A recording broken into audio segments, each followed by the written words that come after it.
নম্বরে 100 দিনের কাজে আমরা 1 নম্বরে ছিলাম, তাই আমাদের টাকা দিল না, প্রজেক্ট বন্ধ করে দেওয়া হলো।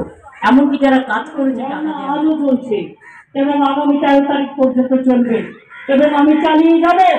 আর আপনাকে এটা বলবো, ম্যাজিস্ট্রেট পুলিশ কমিশনার প্রার্থী আমাদের district magistrate doctor P Deepa Priya, এছাড়াও আমাদের এসপি। এর আগেও আমি প্রায় 12 লক্ষ পরিষেবা দিয়ে এসেছি।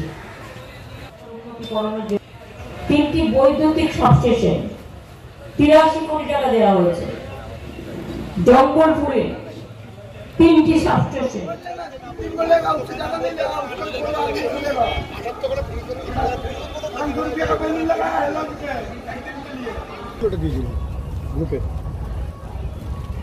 সব চলে গেছে, পাঠিয়ে দিয়েছি। ঠিকঠাক মাল্টিক্যাম হচ্ছে নাকি?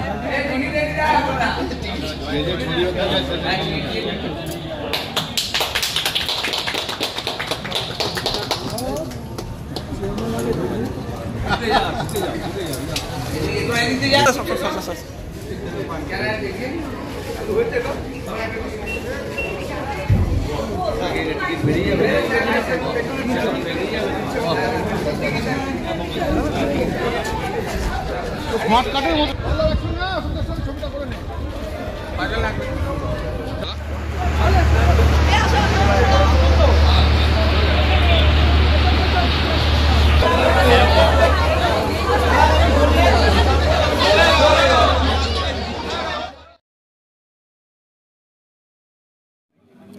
এটা হালিশহরের মানুষের দীর্ঘদিনের ডিমান্ড ছিল, বিশেষ করে হাজিনগর ওরিয়েন্টেড যারা মানুষ ছিলেন তাদের দীর্ঘদিনের ডিমান্ড ছিল। এবং যারা মিলে চাকরি করে, ওপার থেকে আসেন কিংবা এপার থেকে যাতায়াত করেন, স্কুল কলেজে পড়াশোনা করেন, বিজনেস করেন, ওপারে চকবাজার ঘাট যারা মাছের ব্যবসা করেন, প্রত্যেকের এটা ডিমান্ড ছিল। এবং এখানে একটা ফেরি সার্ভিস রয়েছে, কিন্তু এটা অতটা সেফটি না। সেই জন্যই সেফটি প্রসেস যেটা মাননীয় মুখ্যমন্ত্রী মমতা বন্দ্যোপাধ্যায় আমাদের হালিশহরের মানুষের জন্য খুব অল্প দিনের মধ্যে এই প্রজেক্টটা স্যাংশন করে দিয়েছেন। ধন্যবাদ মাননীয় মুখ্যমন্ত্রী মমতা বন্দ্যোপাধ্যায় এবং বিধায়ক সুবোধ অধিকারী মহাশয়কে, যাকে দীর্ঘদিন ধরে আমরা এটা বলে আসছিলাম। আমরা 2টো ঘাট জমা করেছিলাম, তার মধ্যে একটা ঘাট বেরিয়ে গেল অলরেডি, আর একটা ঘাট বাকি আছে। আশা করছি সেটা খুব তাড়াতাড়ি বেরিয়ে যাবে। প্রায় 5,80,00,000 মতো এরকম। প্রতিদিন প্রচুর মানুষ, বিশেষ করে ভোরের টাইমটা একটু আগে দেখছিলেন যে যখন নৌকাগুলো আসছে, নৌকা যেটুকু ক্যাপাসিটি আছে সেরকমভাবে চলে। এবং এটা যদি ডেভেলপ করে কি, এই যে উরুষ হয় কিংবা রামনবমীর প্রোগ্রাম হয় কিংবা দুর্গা উৎসব হয় কিংবা আমাদের ডাল্লবঘাট হওয়ার পরে আমাদের রামপ্রসাদ মায়ের মন্দিরের যে মানুষগুলো আসা যাওয়া করে, অবশ্যই যখন যানবাহন ব্যবস্থা যখন সচল হবে তখন মানুষের আসা যাওয়া হালিশহরের উপর বাড়বে। আরো কাজ এই যে আরটিও থেকে যারা এসছেন অলরেডি তারা টেন্ডার প্রসেস করছেন এবং আজকে সিএম তো উদ্বোধন করেই দিল। আশা করা যাচ্ছে ভোটের আগে কাজ শুরু হয়ে যাবে। কি হচ্ছে, মানে কি পল্টন এবং লঞ্চ যেরকম থাকছে, আমাদের ডাল্লবঘাটের যেরকম আছে সেরকমই হবে। শুনুন, হাওড়া থেকে মাননীয় মুখ্যমন্ত্রী, মানবিক মুখ্যমন্ত্রী কিছু প্রকল্প ঘোষণা করলেন, সাথে সাথে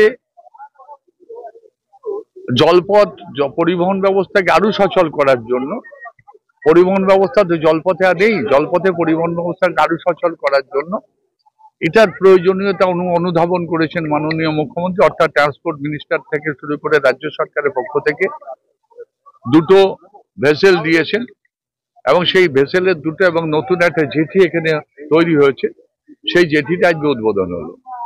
এবং এই জলপথকে পরিবহন ব্যবস্থায় সংযোজন করে জলপথকে আরো গুরুত্বপূর্ণ করার জন্য আজকের এই উদ্যোগ। আমরা নৈহাটি পৌরসভার পক্ষ থেকে, নৈহাটি নাগরিকবৃন্দর পক্ষ থেকে আমরা ধন্যবাদ জানাই মাননীয় মুখ্যমন্ত্রীকে। আর আরেকটা আবেদন আপনাদের চ্যানেলের মাধ্যমে আছি, আমরা বোর্ড মিটিং এর রেজুলেশন নিয়ে আমরা স্নেহাশিস চক্রবর্তী যিনি ট্রান্সপোর্ট মন্ত্রী আছেন তার কাছে আমরা একটা আবেদন রেখেছিলাম যে মিটুয়া ফেরি সার্ভিসটাকে পরিবর্তন করে বড়মা ফেরি সার্ভিস হিসেবে এটাকে স্বীকৃতি দেওয়ার জন্য।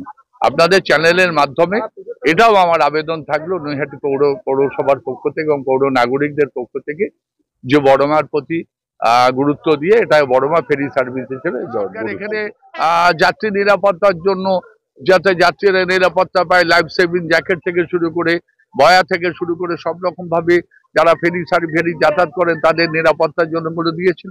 এবং সাথে সাথে আপনি দেখলেন যেভাবে পাঞ্চ করে মানুষ মেট্রো ফেট্রোতে যেভাবে পরিবহন বা চলাচল করেন, ঠিক সেই সিস্টেমই আমি অদ্ভুত একটা আধুনিক দেখলাম যে এই সিস্টেমটা মেচুয়া ফেরি সার্ভিস অর্থাৎ আমাদের নৈহাটি ফেরি সার্ভিসটা চালু হলো।